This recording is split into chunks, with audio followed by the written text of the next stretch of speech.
Hello ladies and gentlemen, welcome back to FMSCOUT. It is RDF. Yesterday I posted a recreation, Ralph Harson Hurtle, and on the very same day Southampton went on to lose 9-0 again. I couldn't leave that tactic out there, I had to replace that. So I worked very hard last night trying to create something for you guys, and I have created a very effective tactic for your strikers. This tactic managed to get Lewandowski to score 59 goals in 42 games. That is an average minute of 58 minutes per goal in the Bundesliga. So I thought maybe it would be wise if I did another test, not using Bayern Munich of course, as they are a very strong side. So I went to Real Sociedad, where they have Alexander Isak, a very good striker but just not on the same level as Lewandowski, but he managed to score 45 goals in 40 starts, and even he averaged better than a goal a game. He was getting a goal every 85 minutes. I think that is absolutely ridiculous. The strikers do very well with this tactic, but it's not just the strikers that do well, the defense does well. Real Sociedad, I won the league with them, only conceding 17 goals. It was the best defense in the league, and we only have 3 defenders. But enough of me talking, as I want to get straight into the video. Before I get straight into the video, make sure you guys are subscribed to FMSCOUT. Make sure you like this video and leave a comment. Most of you do not have your notifications turned on, so make sure you turn those notifications on so you get notified when FMSCOUT release a new video.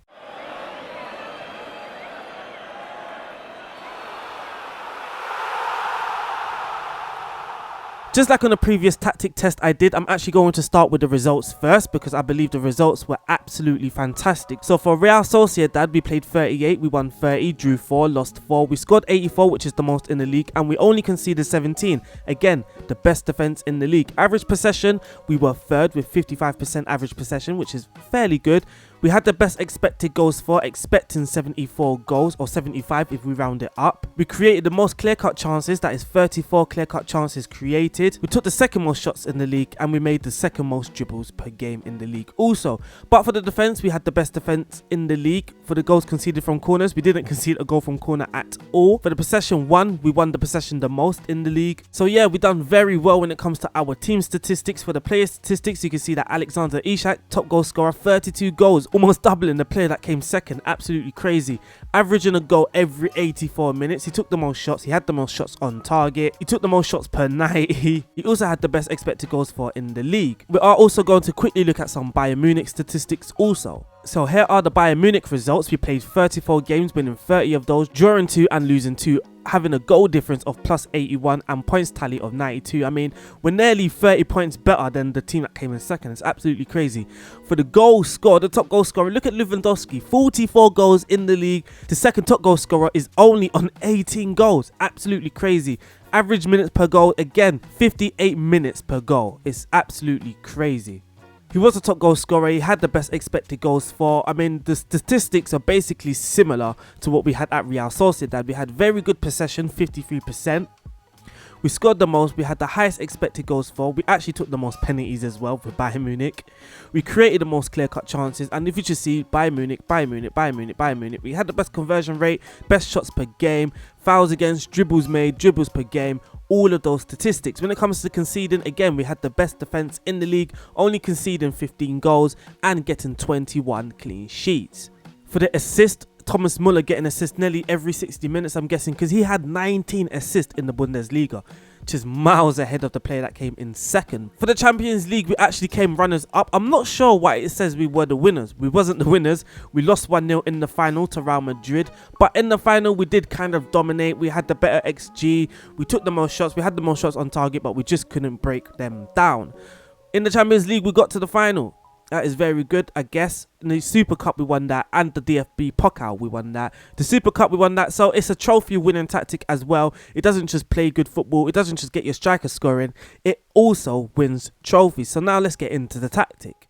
So here is the tactic. It is a 3-1-3-2-1. I'm calling it Strikers Paradise because it's designed for your strikers. The strikers are scoring a ridiculous amount of goals, but just look at my backup striker as well. We got John Bautista. He's not a very good player at all.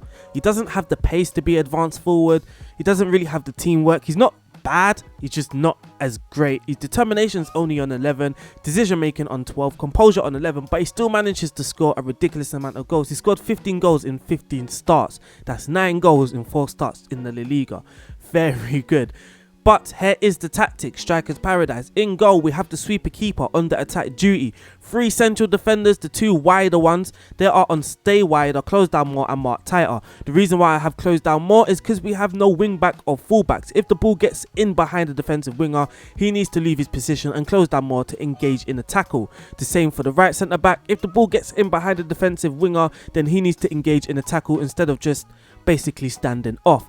Defender in the middle though, he's a central defender with no instructions. In defensive midfield, we have the deep line playmaker who is asked to take more risks, try and break the defense lines, and we also have mark tighter.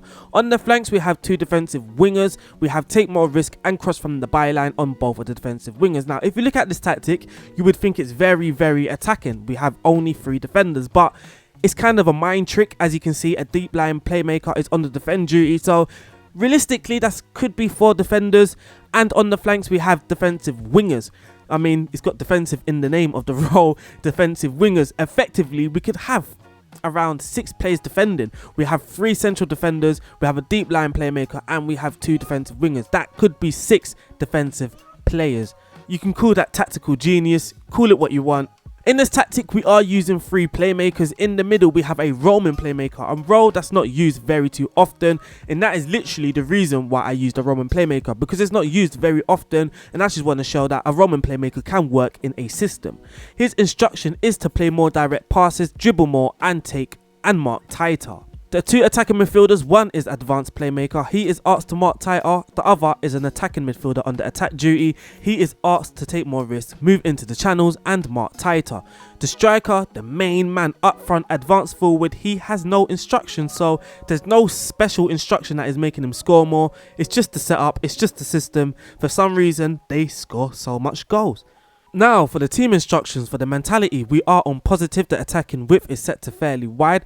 The approach play, we have focus through the middle, and we have play out of the defense. For the passing directness, we are set to standard. For the tempo, on extremely high, and for the dribbling, we have run at the defense. That is the only instructions in possession. Now, you may be wondering why I am focusing down through the middle, or maybe you're not wondering at all. As you can see, we have many players in the middle, so it makes sense. We are going to focus down through the middle, and we're going to overload in central areas. Everything must happen in the middle because that's where our players are. It just makes perfect sense. In transition, when possession has been lost, we are going to counter press, but this does not have to stay like this. The whole season you can use this tactic. If you are playing the bigger teams, simply just use regroup. That's what I did when we played against Barcelona away, Real Madrid away. I just simply use regroup, get our players back in defensive positions. But when possession has been lost, this tactic originally, it will counter press. And when possession has been won, we will be making our counter movements. When the goalkeeper is in possession, he will distribute it to the centre backs, and by doing so, he will be taking short kicks. For out of possession, the defensive shape, we are using the offside trap, much higher line of engagement with a higher defence line. The defensive width is set to standard. The pressing intensity is set to more urgent, not extremely urgent or not slightly more urgent. It is on more urgent, and we are preventing short goalkeeper distribution with get stuck in. Now for the set pieces, we don't have any, so it's not like we are using any exploits to get our strikers to score goals or tactical you know what I mean. People like to use the word exploits. So on the attacking corners, you can see it's set to default, and for the throw-ins, again, it's set to default. There are no long throw-ins. We are not using any of those.